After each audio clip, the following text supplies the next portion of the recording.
Okay. So how do we start? You start like this. You ready? Yes. It's exciting. Sure. It's an exciting moment. Okay. What's up, everybody? Welcome to episode number 3 of the Weekly Startup.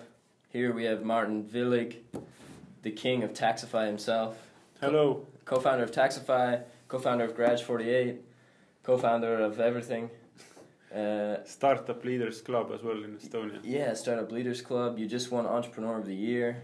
Yeah, thanks. It was great recognition, so yeah. Quite a surprise. We'll see. Now we go to Monaco, which is the global event in June, so we'll meet all the national entrepreneurs of the year. So I've heard it's pretty interesting event. So how does the process work? It's like you have country-based Entrepreneur of the Year, and then you go to the next they level. have about, I understand it's about 60 countries, so about people coming, and they had very thorough process. They started in autumn, then they did profiles of all the companies, and then they did videos, quite long videos of all the teams, and then they had the jury doing few rounds of whatever, top 10 and top 5, and then the winner, and so the organization work is quite huge behind it, so I think they put a lot of effort in it. Cool. And you actually won it with your brother. It's like a Yes, so it's somehow we were nominated. Yeah, you were both so good co-founders. That they couldn't pick one. I don't know exactly, but they asked us if we wanna join. We said that why not, and then we jumped into it. Very cool. So what is this place? What is Taxify? So for those of you who live under a rock.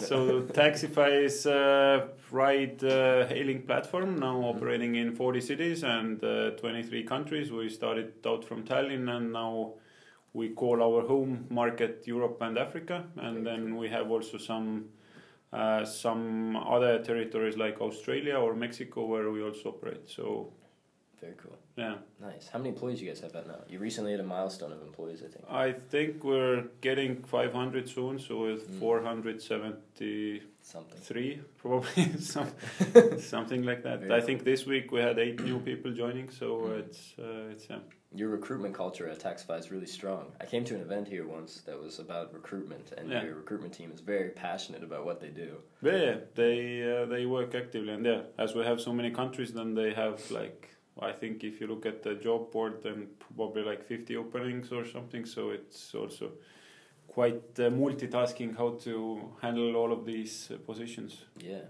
that's a lot of work. Yes. Almost as much work as founding Taxify. Yes. Yeah, if you just do it day by day, then you maybe don't look back so often. But this Entrepreneurship award also gave us maybe a good point to see that. To reflect back on. Yes, see what's done, and maybe give some praise to our team and drivers and riders. So I think it's maybe a great milestone. So that's very cool. It must be kind of I don't know, an interesting reflection moment to look back on where you came. Yeah. So it's now 4.5 years. So we're still quite a young company. Yeah. But actually the growth have been last just even less than 2 years. Before that it was like a slower growth. So this rocket growth maybe is less than 2 years. But for a ride-hailing app, like for the others in the market, you guys had significantly less funding. Yes. As far as, so your growth maybe is a little bit more sustainable, or? Yeah, that as well, and we have raised probably few hundred times less funding than the top guys in the industry, and if we look at the scale we are today, then by that time that the leaders were in that scale, they also were raising 30 to 100 times more funding. So I think we have been.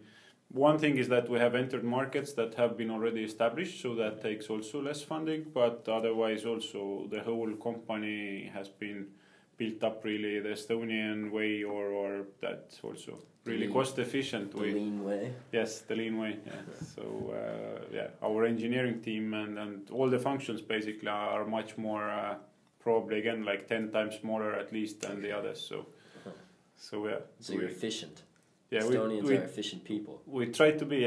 We have been taught that don't waste money, so we have that whatever. Even if we go to business trips, we share rooms or apartments. We don't take whatever one for each. So no that Taxify branded yacht or anything no, like that. yeah, no. It's if I want to buy a car, I buy it on my own, not for the company. So I think it comes down to the overall mindset of being lean and efficient. Yeah, nice. How did you said you're only 4 years old. I know that for you, entrepreneurship, or at least being involved in really startup and kind of technical startup scene has been a part of your past for a long time now. All the way back, like you were a Skyper back in the day. Yeah, I actually even founded my first company even before the university. In high school, I was DJ doing events, all that kind of stuff. Nice. And then I did the first web company. What's your DJ name? DJ Valdek, that's my Twitter name as well. Nice. So, very cool. But most people don't know that anymore, so yeah. But I think in high school even some teachers didn't know my real name. They know that I was Valdek because everyone was calling me like that. That's awesome. But I think the first company we did during university, and we did the first exit in 2 years. So it was acquired by the only listed IT company in the Baltics. So it was 99, just before the previous internet bubble. Do you know how old I was in 99? No. 1 year old. Okay, so and but we grew that company also to Latvia, Lithuania, and then had 75 people. But as it was still the core business was the computer manufacturing, and they started financing, this was very mismanaged, and then the company in the end went bankrupt. So that the turnaround to internet company didn't work so well. So in 2001 the whole company went bankrupt. But for us the experience was really good. So being on the second course of university, being the director of the listed company was quite a good. So in the end we didn't make much money, but we made a ton of experience. 75 employees, that's a significant amount for a second year university student.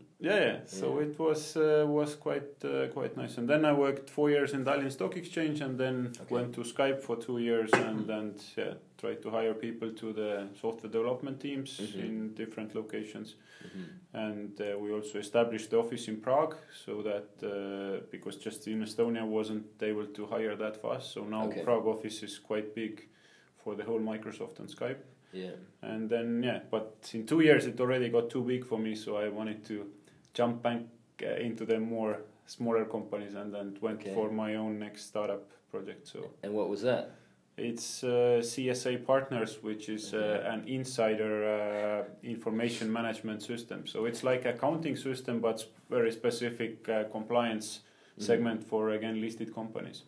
So we got quite a good market share in Estonia. I think even till today, I think 80% of Tallinn stock exchange listed companies use our software.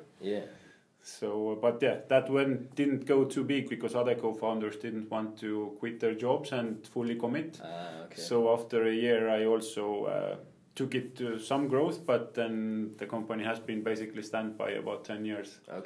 And now, then I took different other ventures until then, did one, I tried to put Skype into the TV set.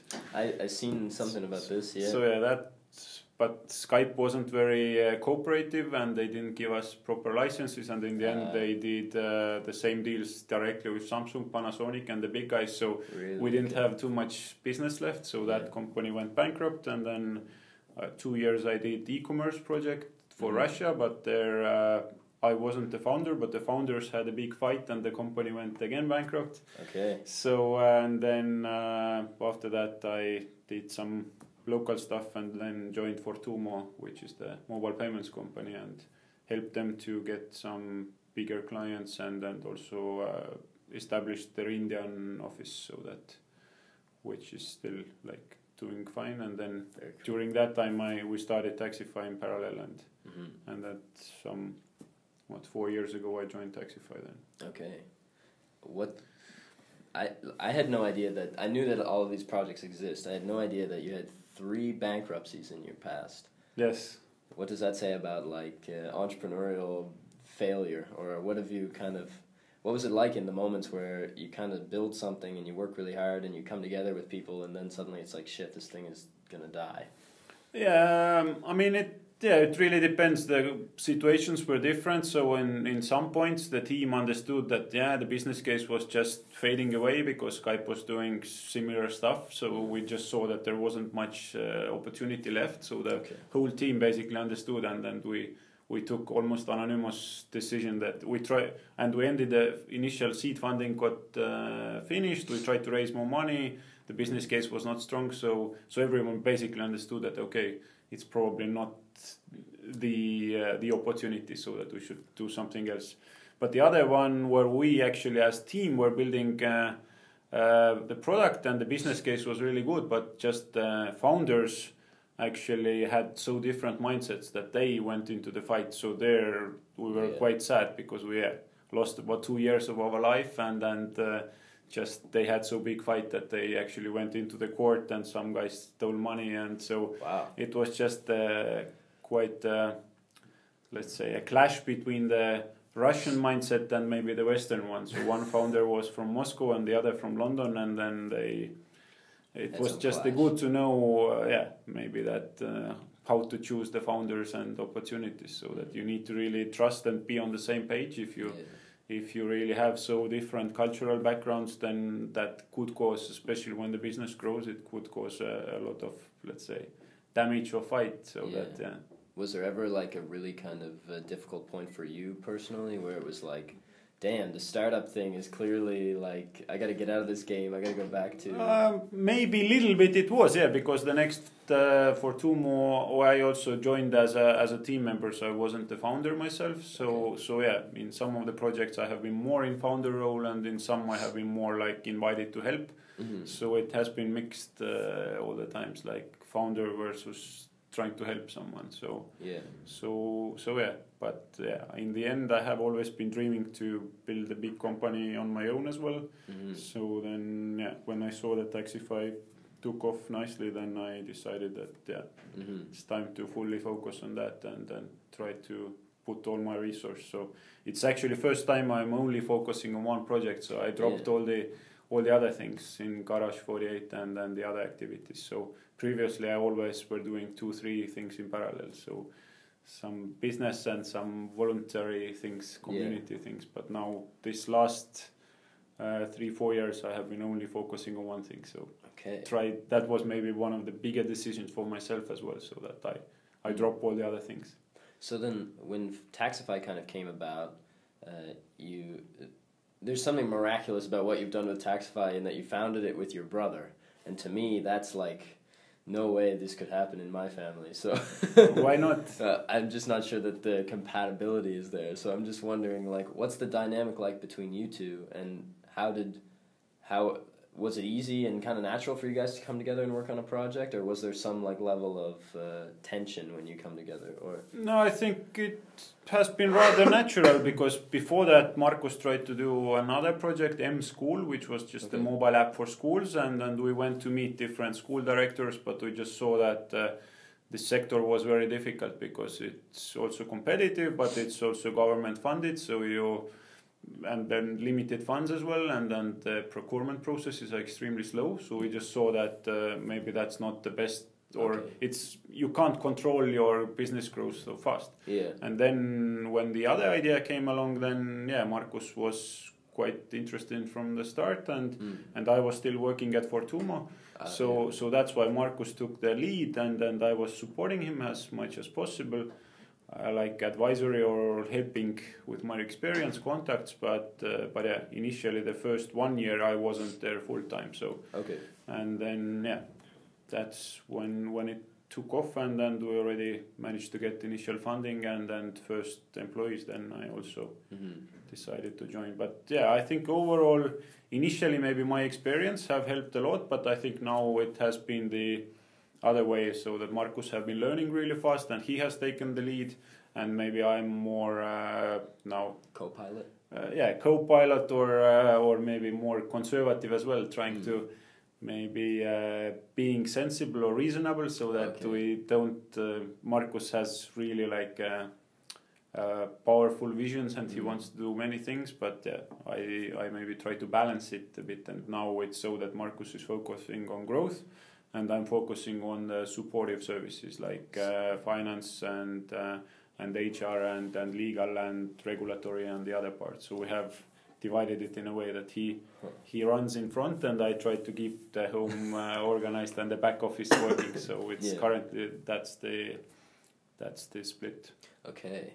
Huh. So there's never been like a point where you're like, I'm disowning you as a brother or anything like that? No, not that far. Yeah, that's a feat in its own right. Yeah. so yeah, I think it's I really admire him as well as a next generation founder and really the visionary founder who is also quite much hands-on and detailed, so that he has gone through as well, learned all the areas. So I don't know, from hiring till marketing till fundraising and being really into the strategy as well, understanding the industry very well, all the KPIs and numbers, so that I have said that we came to the industry as total outsiders. We didn't know anything about the taxi business before, and we, looking back, it's probably good, because all the taxi companies, they have one mindset of the fleet management and that logic, but we came in with totally different mindset of efficiency and quality and earnings and expansion. So that has given us an opportunity to, I don't know, in Estonia, the largest taxi company, Tulika, was about 350 cars when we started. So now we have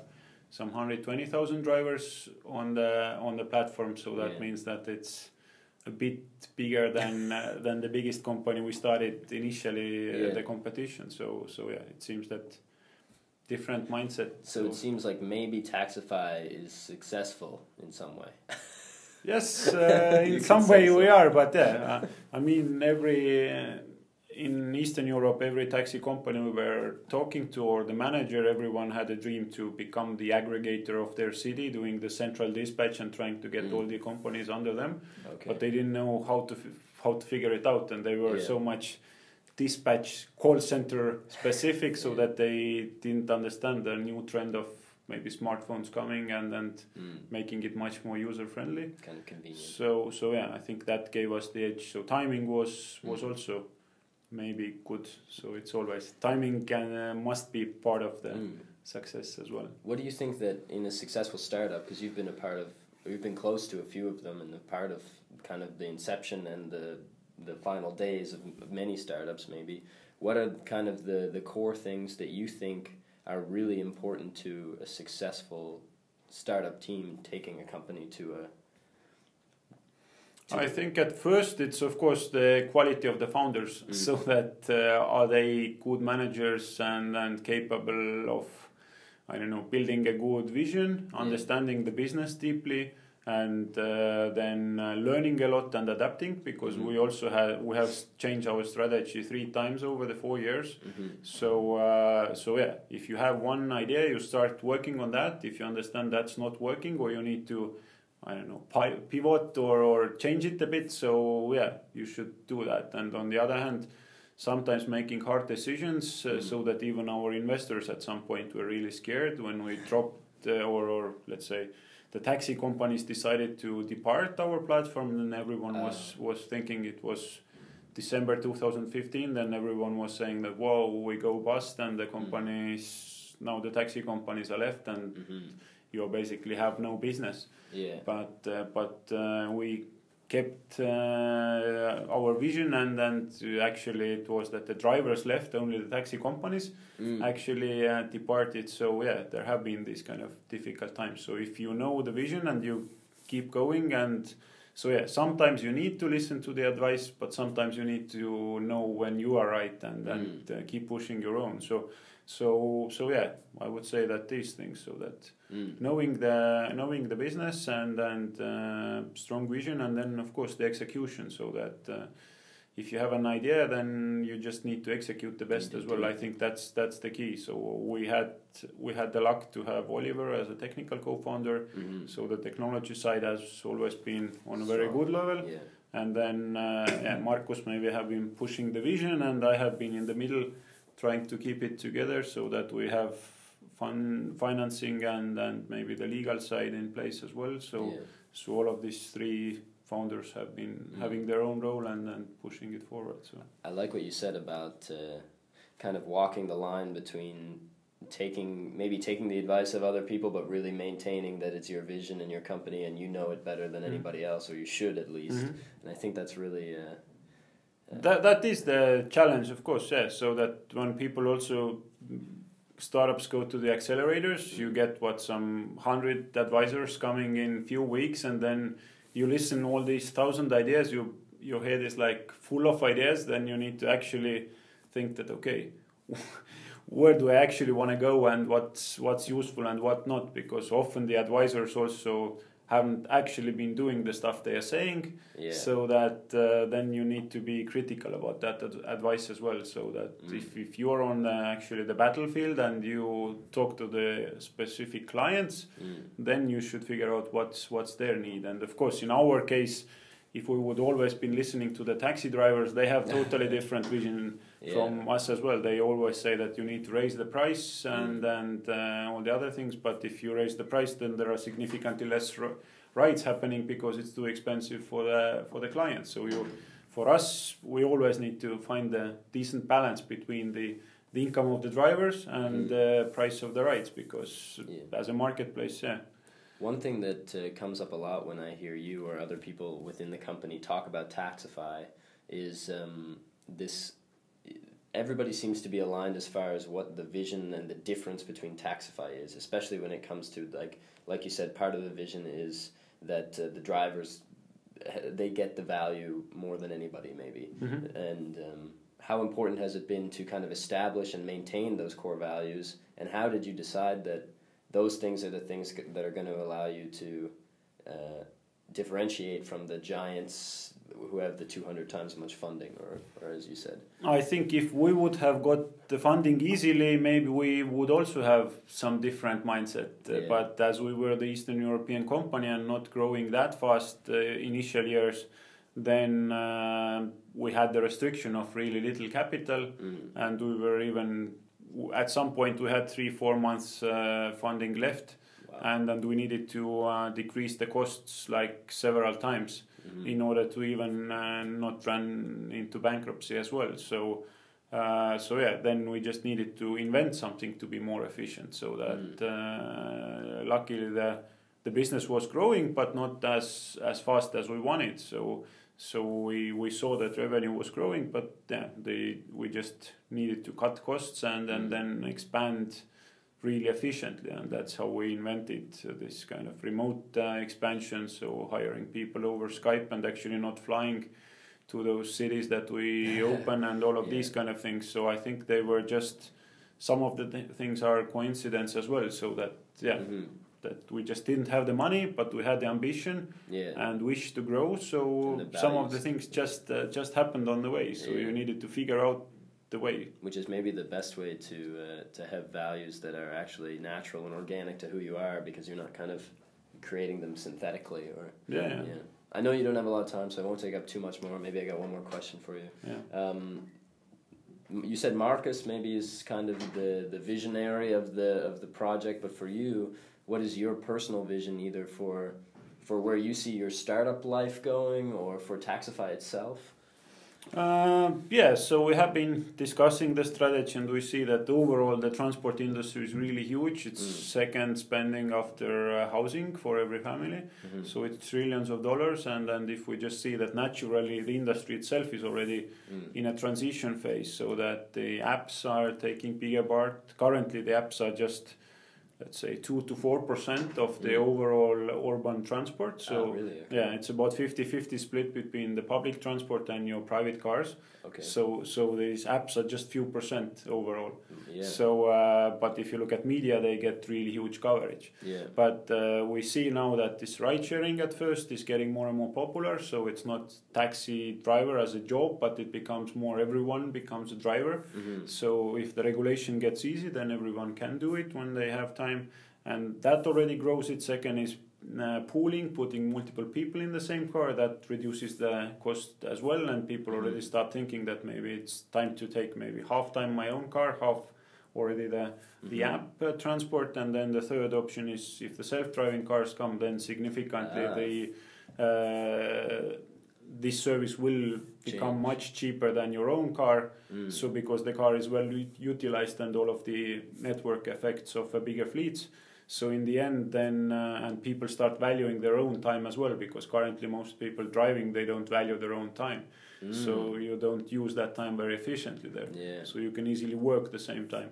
So if you put all these things together, then this 4% current market share could easily grow to 25 to 40 to I don't know where. Yeah. So that's why we see that industry is getting really, really interesting, and it has got record funding, so tens of billions for the top companies. So yeah, being here, having really sustainable and lean cost structure, I think gives us a very good long-term benefit to be there long time, and even without maybe raising too much money, but raising smartly, so we exactly know that if we put in $1, we get out like $5 or $10 in value. So having this kind of model, I think it's the vision. So yeah, we're becoming really bigger and bigger part of the whole public transport in the cities, so that people actually ditching their own cars and then switching to public transport or the app-based transport. So that's the longer term vision. Very cool. For some 10-15 years. And yeah, as we have also said, then most of the internet companies are coming currently from US. So whatever industry you take, it's Amazon, Facebook, Google, Uber, then we just see that playing things smartly, we could possibly become the largest technology company from Europe. So it's that's our also maybe 10-year dream to the actually largest technology company in Europe in 10 years. You heard it here first. This is where it happened. This is where the conception of the 10 years came from. Yes, very cool. So yeah, that's what we hope that also motivates our employees, and if you want to join that revolution or rocket, then look at our job site. Yeah. So what do you want to plug? You want to plug get a Taxify job. Come work at Taxify. Yes. So we need all kinds of good talent. Different roles. Okay. Well, anything else you want to plug? You want to plug your DJ Twitter handle or anything like that? You can follow me on Twitter. So it's Valdek, but it's probably easier to type than spell. It'll be in the description. The link to the job application portal and to your Twitter will be there. Yeah. Thank you so much. I really appreciate you taking the time to do the interview, and I think these guys are going to love it. So thank you. Yeah. Thanks. Good luck. Awesome. Okay. All you gotta do is drop it when the product is dope. Never seen it. Always asking. I don't get it. What you doing? Why you lying? Why you talking? Where you going? I ain't stopping. I ain't average. You don't love me. You don't know me. You don't feel me. You don't get it. No relation. Legendary. I ain't waiting. Never seen it. Always asking. I don't get it. What you doing? Why you lying? Why you talking? Where you going? I ain't stopping. I ain't average. You don't love me. You don't know me. You don't feel me. You don't get it. No relation. Legendary. I ain't waiting. See, I would hate me if I wasn't me.